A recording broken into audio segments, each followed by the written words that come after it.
Wassalatu wassalamu ala Rasulillah Sayyidina Muhammad ibn Abdillah wa ala alihi wa ashabihi wa azwajihi wa dhurriyyatihi wa ahli baitihi wa man tabi'ahum bi ihsanin ila yaumil qiyamah. Kita niki wong Jawa. Nggih ta. Bahasa Indonesia apa bahasa Jawa nih? Jawa mawon. Tahun niki wong Jawa. Wong Jawa niku punya kebiasaan nek wulan sura niku boten mantu. Nggih ta. Dadi wong Jawa niku nek wulan sura niku boten mantu. Boten ngawekno anak, boten pindah omah. Boten nyunatno, boten buka toko. Sing teng Solo ngetutno kebu tak kletonge, sing teng Jogja muteri beteng tanpa ngomong. Nah niku kebiasaane wong Jawa.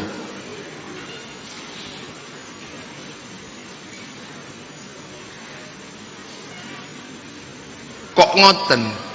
Nah niki kok ngoten? Itu menandakan bilih sing ngomong wong Jawa niku mbiyen niku putu-putune Kanjeng Nabi niki.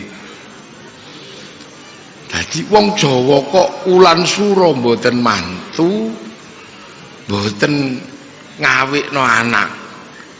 Niku bukti otentik nek sing ngomong wong Jawa dadi Islam niku putune Kanjeng Nabi niki.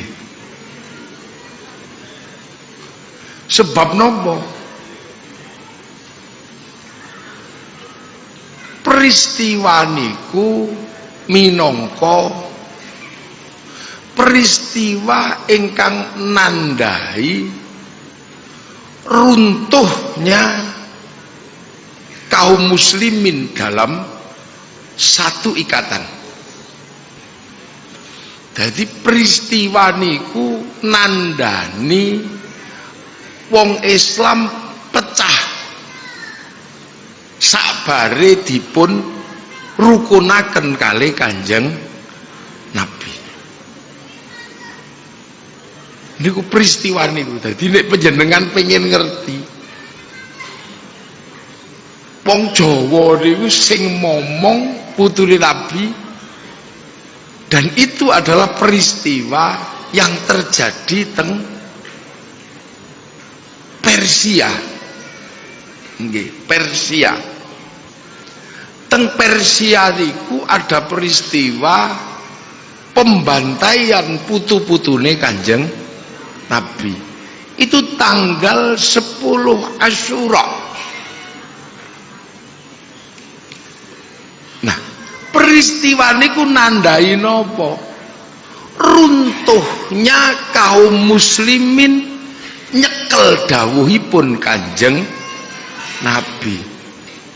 Wong Islam sing dikongkon seduluran jebol. Wong Islam sing dikongkon saling mengasihi jebol. Wong Islam sing dikongkon saling asah, saling asuh kalbunyanil wahid jebol. Tur jebole niku wis mboten main-main. Sampai putune Nabi dipateni. Sampean bayangno apa peristiwa yang sesungguhnya terjadi. runtuhnya bangunan kebersamaan sing dibangun kali Kanjeng Nabi. Jadi gue jadi sampean ngerugu peristiwa Asyura itu adalah peristiwa runtuhnya cerita tentang wong Islam niku sedulur. Habis itu kaum muslimin tercerai-berai entah kemana-mana, gak jelas.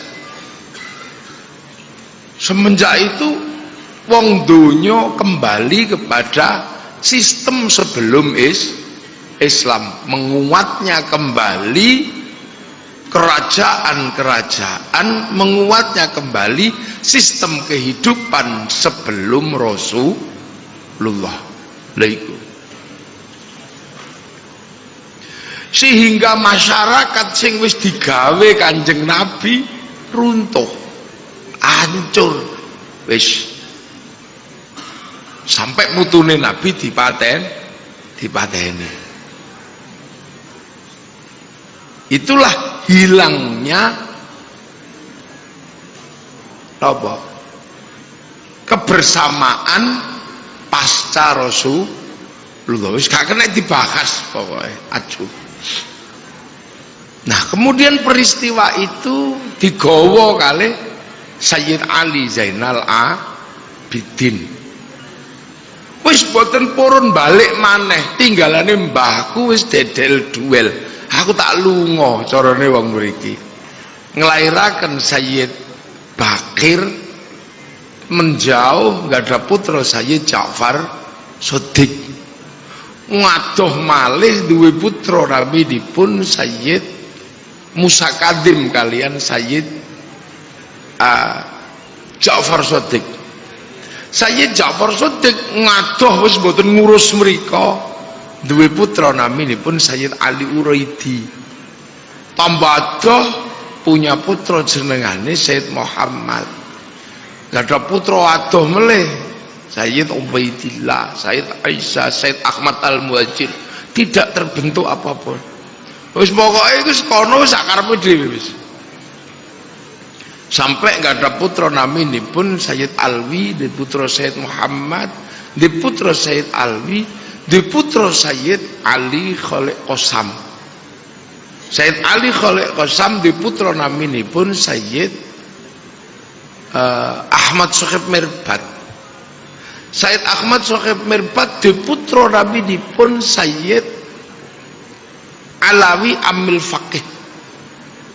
Lah, nembe gak ada putra naminipun Sayyid Abdul Malik. Mulai kembali isomong kira-kira sakbare Nabi dedel duel umat niku mungkin tidak dibentuk lagi sebuah sistem kehidupan bersama,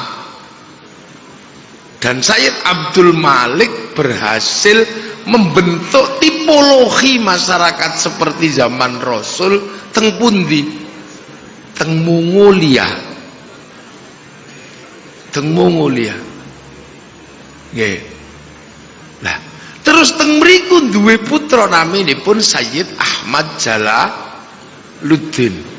Sayyid Ahmad Jalaluddin berbekal bagaimana membangun masyarakat seperti itu, dilalah diundang kali Rojo Campa, kali Rojo Anam, sebuah sistem kehidupan bersama yang tidak berangkat dari sistemnya Rasulullah. Ini sistem Hindu,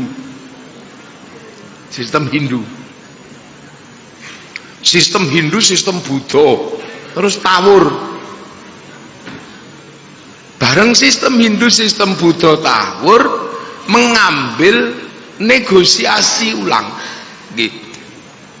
Orang yang akan merukunkan situasi manggil Sayyid Ahmad Jalaluddin, dan Sayyid Ahmad Jalaluddin mampu menjadi resolusi konflik kedua setelah Mongolia. Resolusi konflik teng pundi? Teng Campa.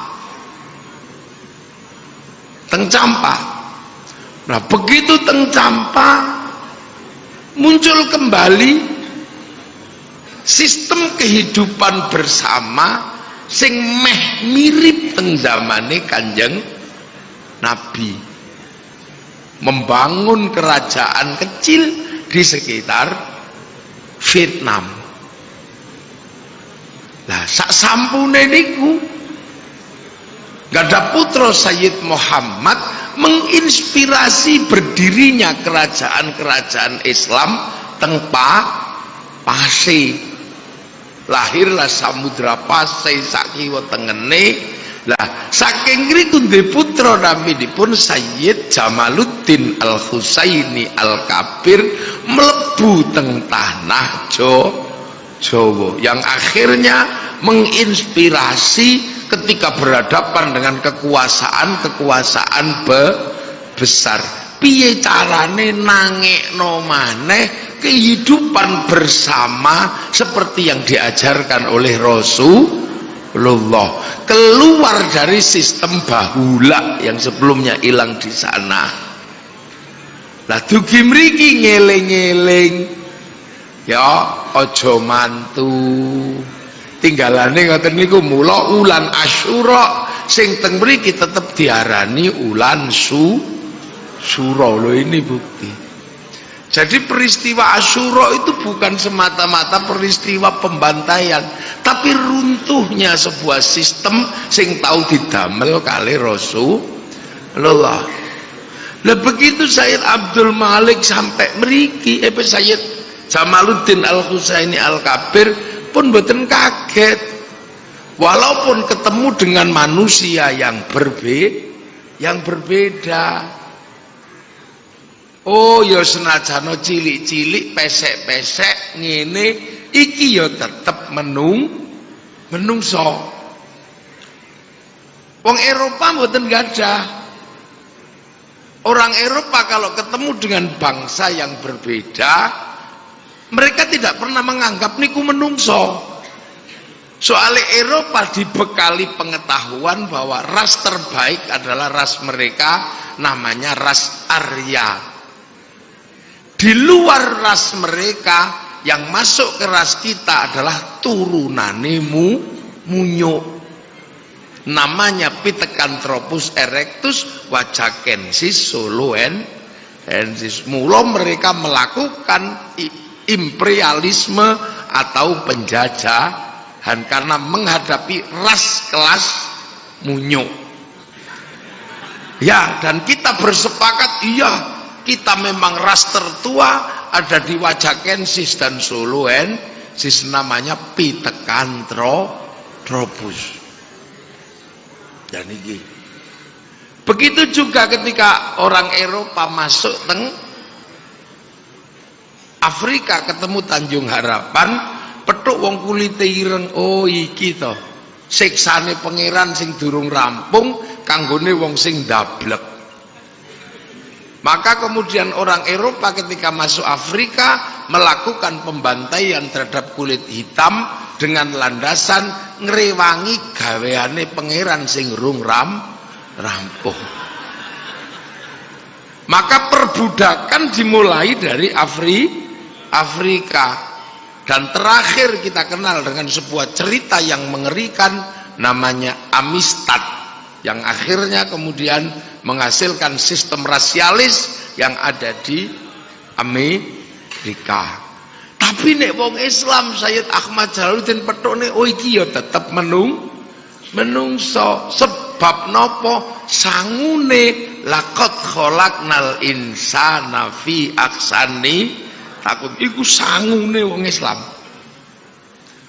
Warep piye-piye niku napa disebut dan manusia adalah aksani takwim. Cuman aksani takwimnya sudah dijelaskan, waj'alnakum syu'uban wa qabaila. Aksani takwime pancen beda dan Islam punya itu. Mula Islam tidak pernah melakukan penindasan atas nama ras.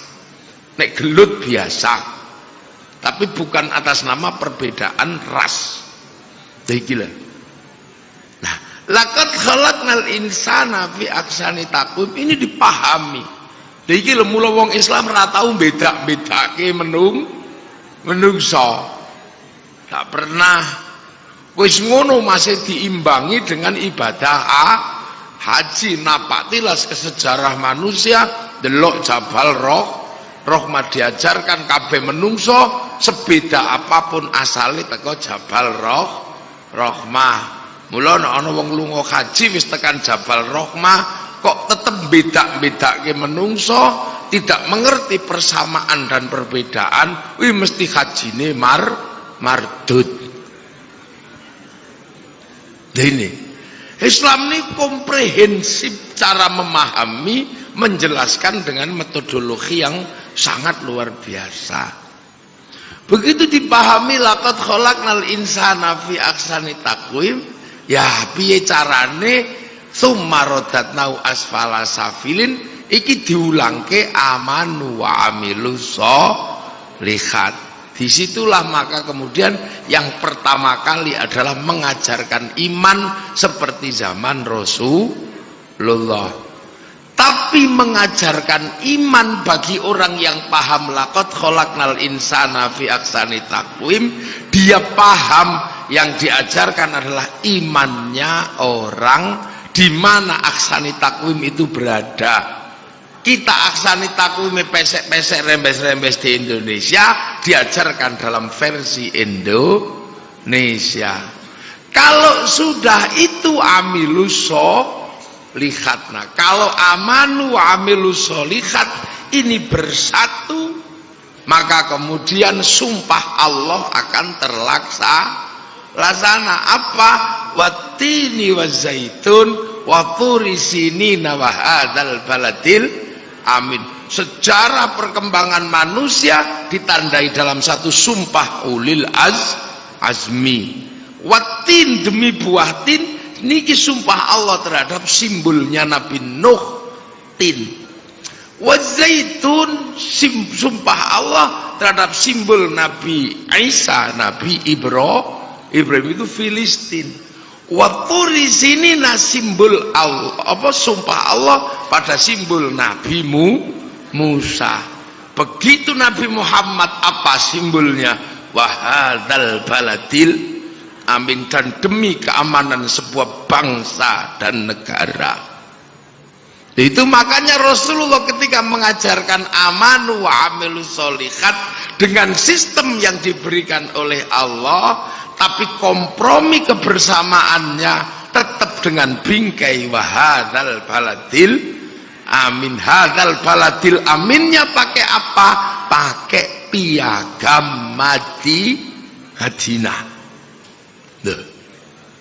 Jadi amanu wa amilus sholihatnya enggak hilang, tapi bingkai hidup bersamanya dalam perbedaan menggunakan konsep baladil aminnya piagam Madinah.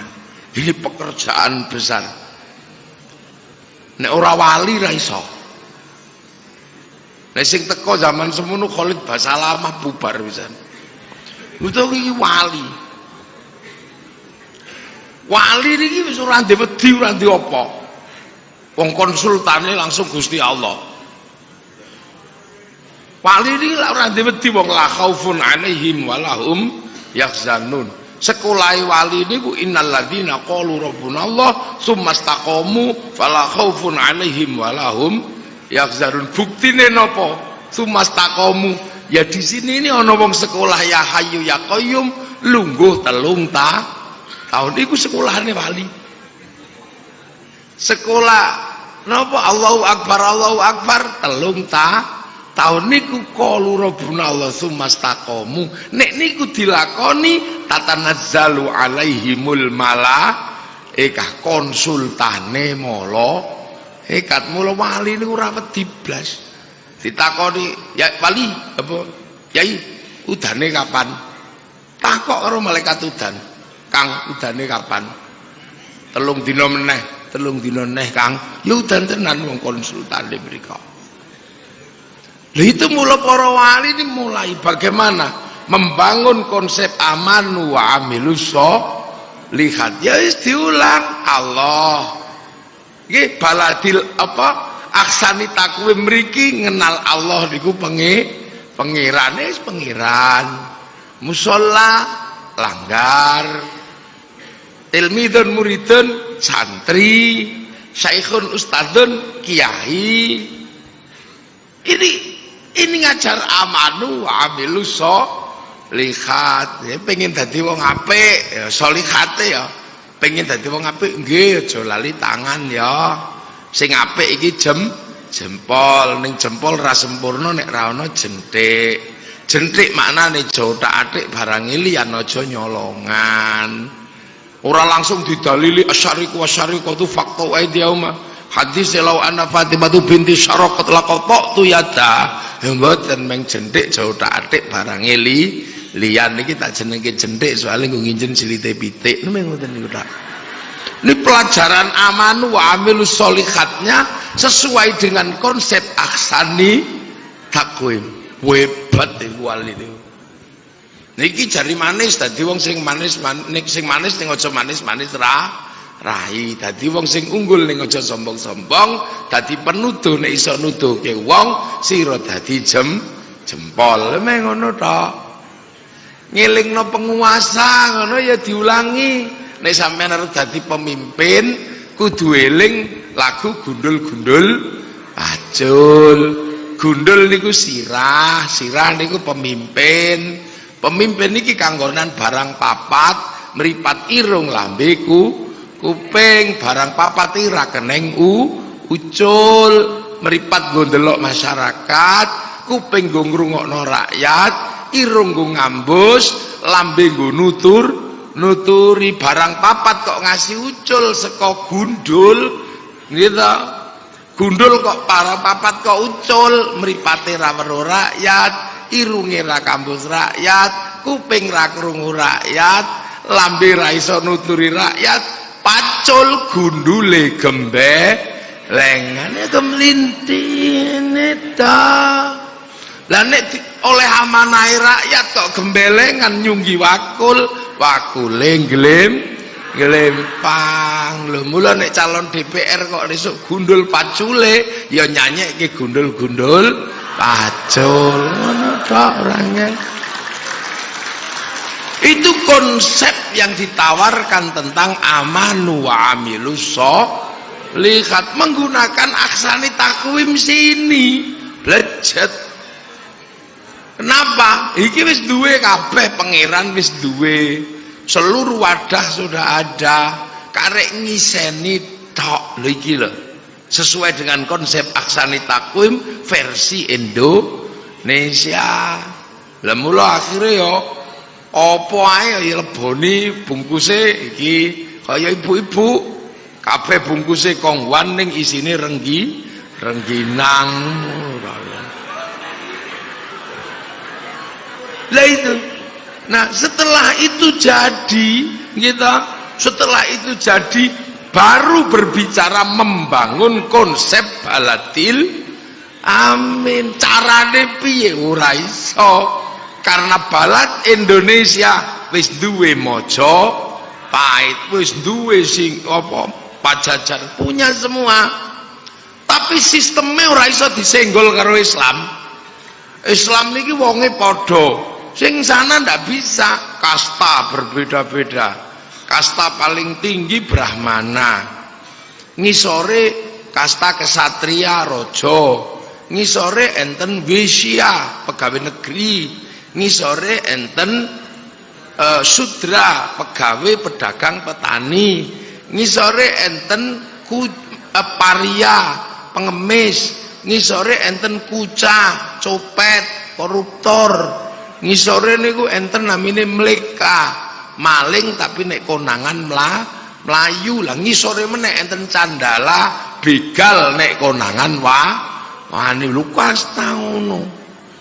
Maka untuk membangun ini gimana? Amanu wa amilu solihati wis dadi bagaimana membangun baladil amin, membentuk bangsa dan negara yang aman seperti apa? Mulai ditawarkan konsep coro Islam apa? Hidup bersama, jenenge musyarakah. Kula menungso sing maune raja hamba kawula Gusti dilebur kali para wali, dikenalkan istilah kullukum ra'in wa kullukum mas'ulun an ra'iyati, maka dilebur raja hamba jenengke ra'iyah, jenengke rakyat, di mana hidup harus saling bertanggung jawab supaya nopo ora gelut, karena kita ini puluhan bangsa. Jenengke ra'iyah ben gak padha saling mengkafirkan.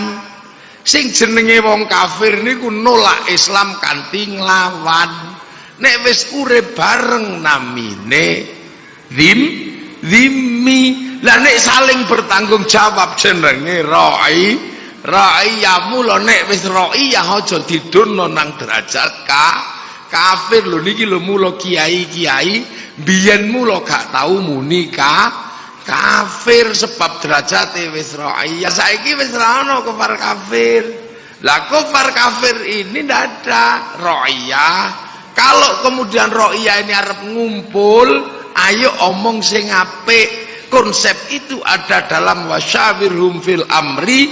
Mula kumpule ra'iyah jenengke musyawarah. Lah nek musyawarah aja menang-menangan dhewe, tafassahu fil majalis, dikenalkan dengan istilah majelis.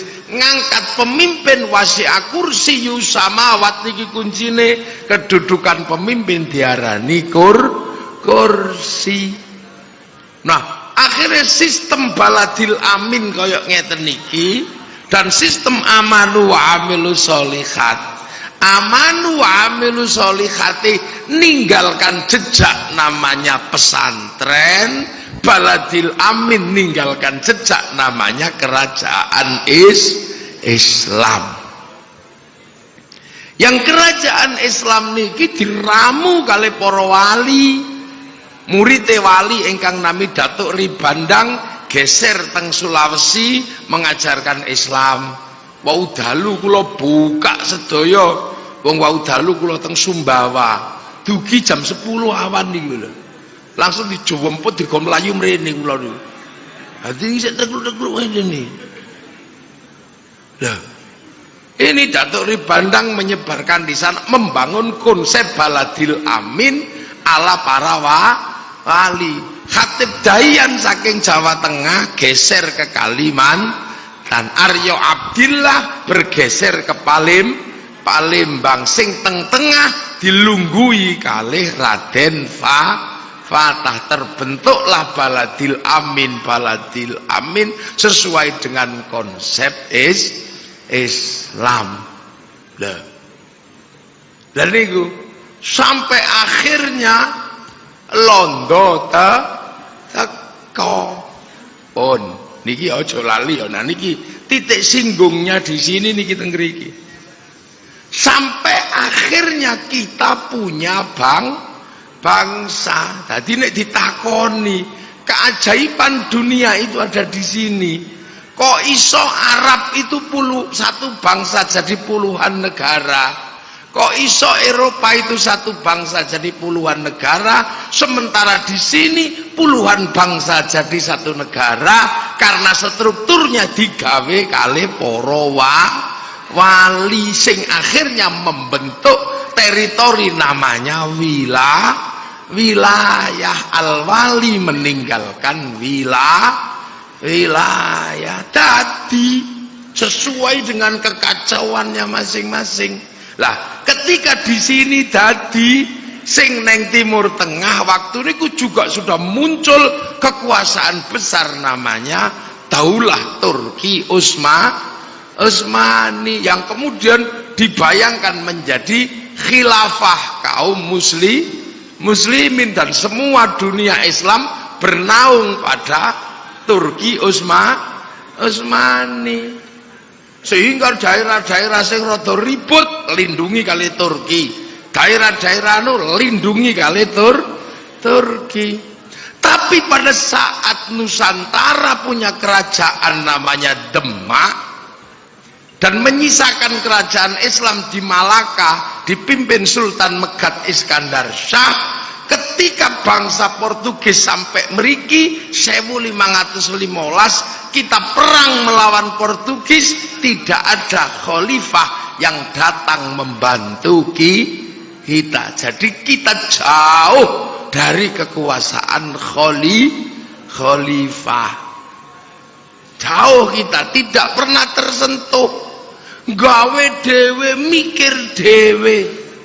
Belanda 350 tahun kini ora tersentuh, tapi di Timur Tengah setiap ada masalah Turki mesti turun. Tapi kekuasaan Turki Utsmani yang menjadi demikian besar runtuh. Kenapa? Dikhianati pertama kali oleh Saudi Arabia, membuat kerajaan baru dengan sistem ahli sunnah baru, namanya kerajaan Saud.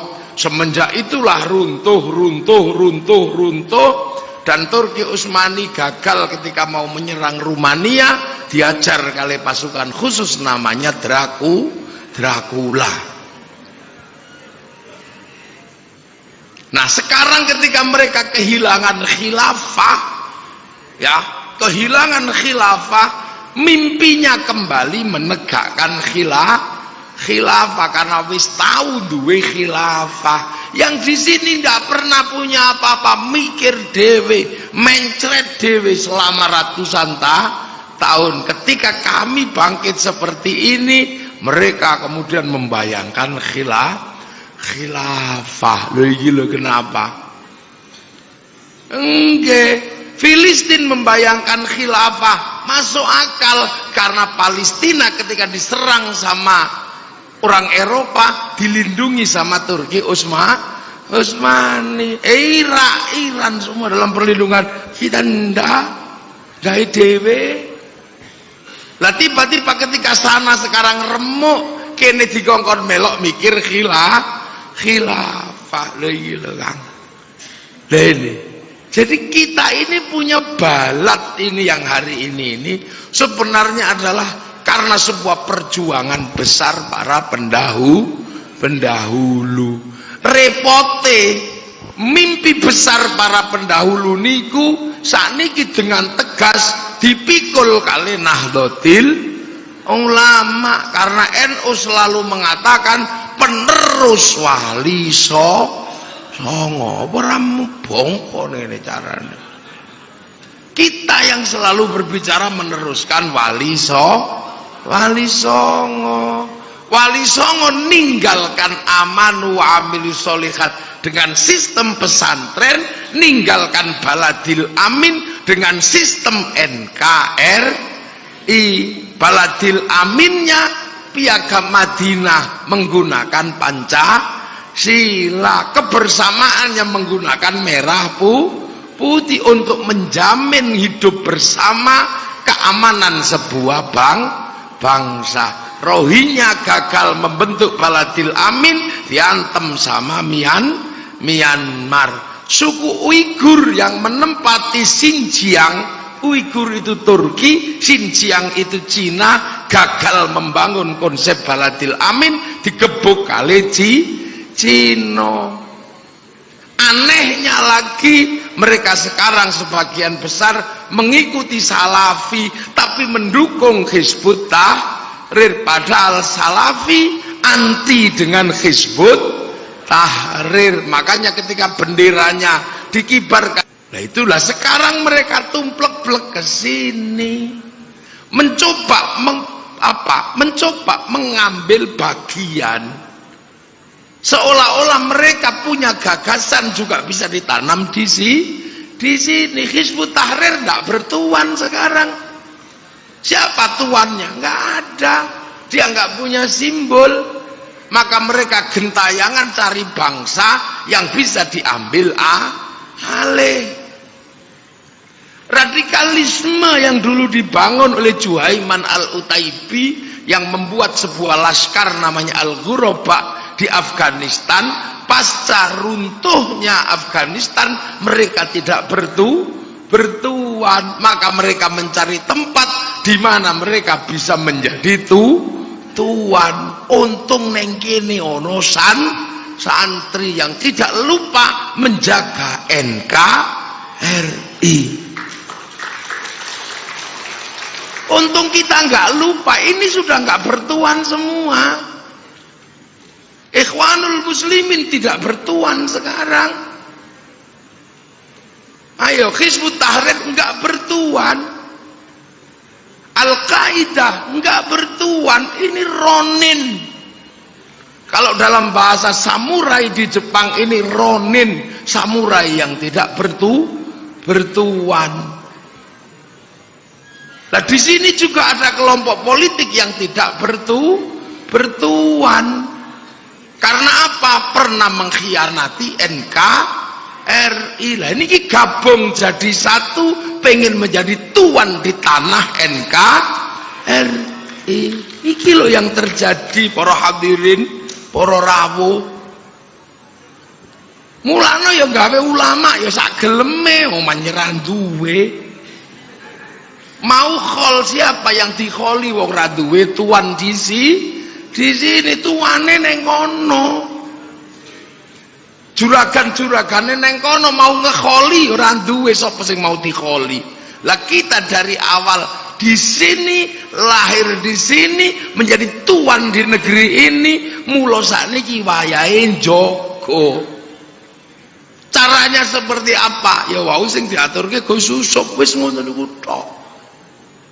Berat kita karena ini kita nemukan Ronin ini, orang-orang tidak bertuan. Hizbut Tahrir jeragane saiki Inggris. Coba sampean goleki. Dulu terorisme itu subur. Kenapa? Diopeni karo Amerika, ndorone niku teng Afghanistan. Saiki Afghanistan sedang mengeluarkan mereka karena sadar mereka menjadi masalah. Kedatangan Al-Khattab yang dulu diharapkan mampu memisahkan cetnya dari dari Soviet, akhirnya Al-Khattab dibunuh sendiri oleh bapaknya Ramadan Kadyrov karena mereka kalau berkuasa sangat berbahaya. Persis kayak teori ini para sepuh nganggo Jepang ngantem Londo. Kayak teorinya Singosari, Mojopahit ngantem Singosari ngangge Kubilai Khan. Nah itu sudah terjadi. Nah, kita ngadepi orang-orang tidak bertuan. Makanya ketika ngadepi orang nggak bertuan, yang pertama dihajar adalah tuan. Napa anu nih? Buktine napa lho? Kita punya kekuatan itu rumusnya lawas. La islama illa biquwatin. Pun rampung nggih. Wala quwata illa bijamaatin, rampung. NO PKB ini jamaah. Wala jamaata illa biimaratin, dan tidak ada organisasi tanpa kepemimpinan. Nah, bagi orang yang mau bikin pemimpin baru, maka wala imarota illa bitaatin, diajar di situ. Entei neng kono. Maka siapapun hari ini yang memimpin jam'iyah, ajar dengan hoak bila perlu, dengan fitnah bila perlu. Untuk apa? Memutus mata rantai wala imarota illa bitaatin. Sing dijikuk la ta'ata illa fi ta'atillah. Iki motol yang tengah. Nah ini yang terjadi. Kiai Said diolok-olok, Gus Susuk diolok. Pemimpin pokoknya anggere wong kok iso mimpin mesti diajar wis. Loh, ini bagian dari memotong mata rantai antara wala imarota illa bita'atin. Begitu kabeh termakan, kabeh terima dengan wala imarota illa bita'atin. Apa yang terjadi? Menghasilkan manusia tanpa pimpinan, Ronin malih niki. Yang tadi tidak ada pemimpin karena tidak punya simbol, sekarang simbol gagasan dihancurkan. Mereka tidak punya pimpinan, maka kita ngadepi wong liar, manusia tanpa pemimpin. Lah begitu manusia tanpa pemimpin dipimpin ulama, tidak mau. Padahal kita ini pangkat muridnya ulama, wong kita hidup bersama ulama. Nek hidup bersama Nabi jenenge sahabat, hidup karo sahabat jenenge tabi'in, urip karo tabi'in jenenge tabi'ut tabi'in. Nah, kita ini hidup bersama al ulama warasatul anbiya, maka kita pengikut Rasulullah pada pangkat muridnya ulama, biar gak lupa dijenengke Nahdlatul Ulama. Begitu dikasih nama yang lain lupa pangkatnya, Ansarut Tauhid, konslet, pembela Islam, konslet. Tapi kalau ulama tidak akan konslet. Nah, pangkat dasar ini diajar, dintei, ulama dihabisi. Begitu menghasilkan manusia tanpa pemimpin, disiapkan pemimpin baru. Nomor dunia virtual, dunia media dijadikan pemimpin baru. Lha iki le jenengane kiai yang paling terkenal namanya Syekhul Googli. Ini pemimpin barunya. Lah sing duwe Googli sapa? Yahudi.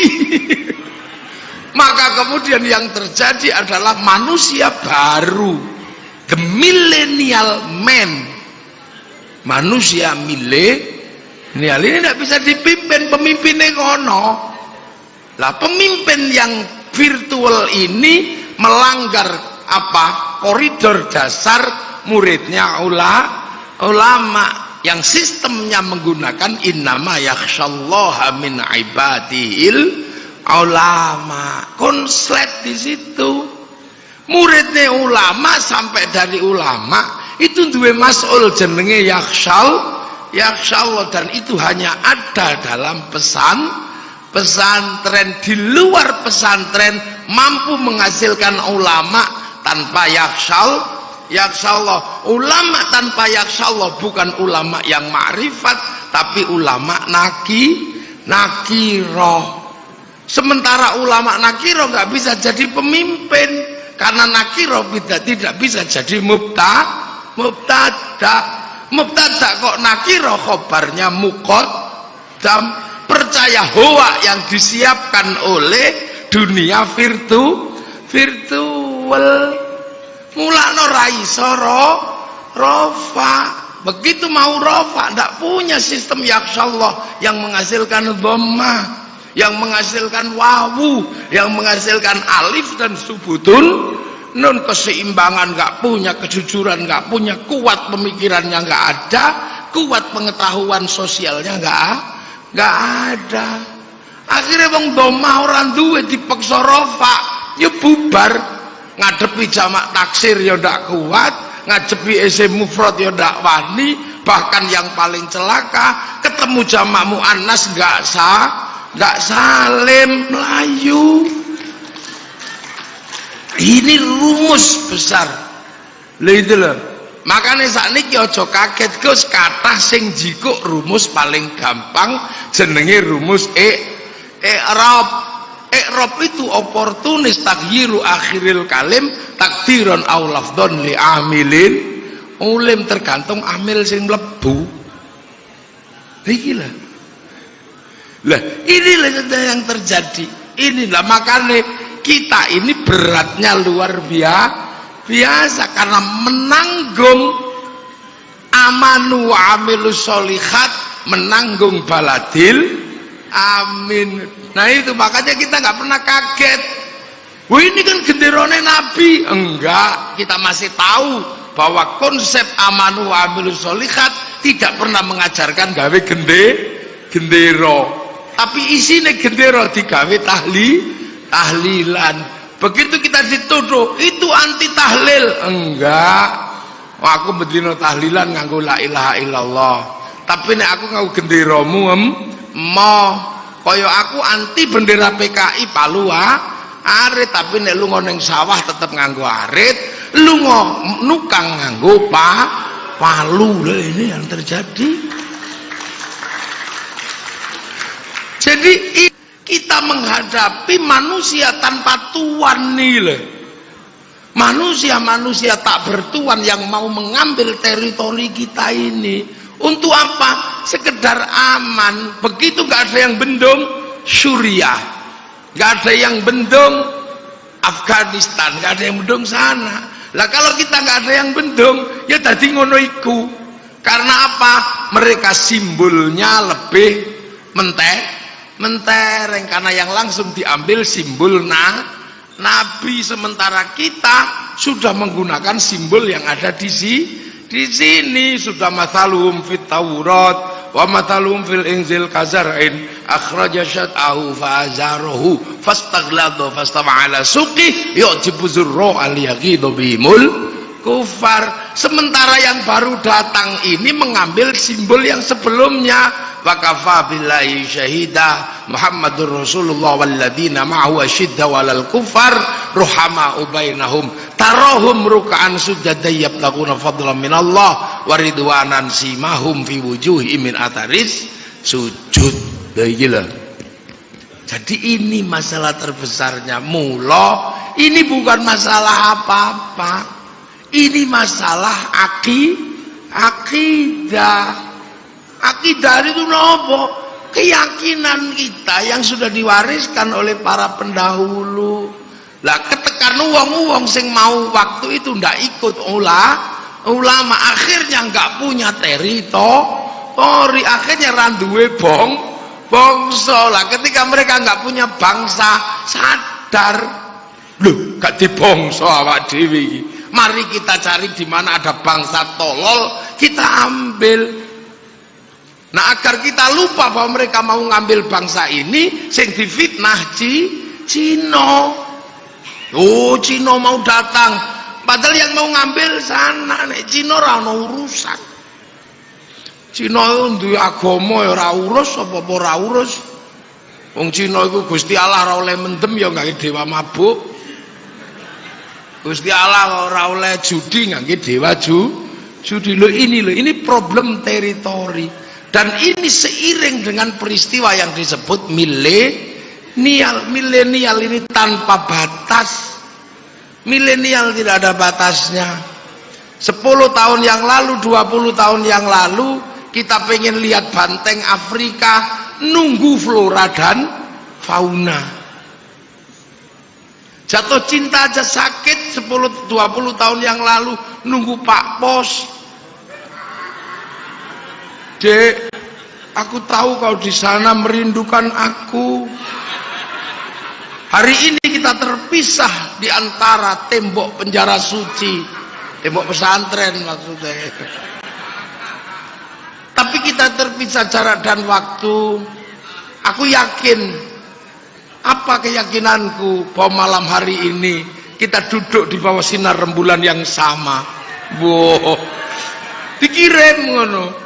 Itu sekarang nggak ada, bisa langsung jepret terus kirim, misalnya muah nggak ada lagi. Dek, kamu seperti purnama, nggak ada. Yang ada itu aneh. Dek, bapakmu sipir penjara. Kenapa mas? Karena engkau mampu memenjarakan aku dalam hatimu. Ini milenial. Orang bisa belajar langsung pada sumber, sehingga ketika ngambil sumber dia lupa pangkat dan kedudukan dalam pengikut Rasulullah. Sahabat jubahan nganggo jubah, padahal dulu santri Lirboyo khususuk nganggo ketop putih itu tidak boleh. Kenapa? Karena khawatir lupa kalau masih santri, bayangannya wis kiai. Kita ini punya problem besar hari ini.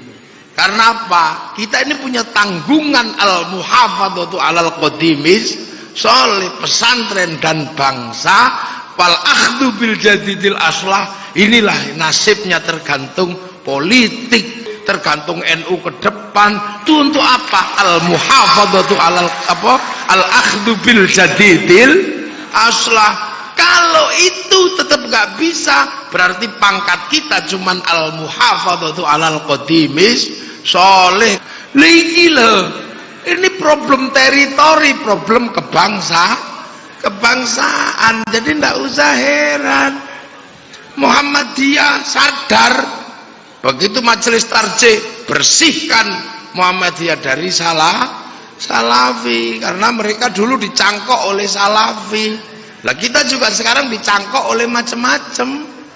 Nah yang nyangkok itu mirip kayak kita, tapi ternyata jadi bukan kayak kita. Inilah.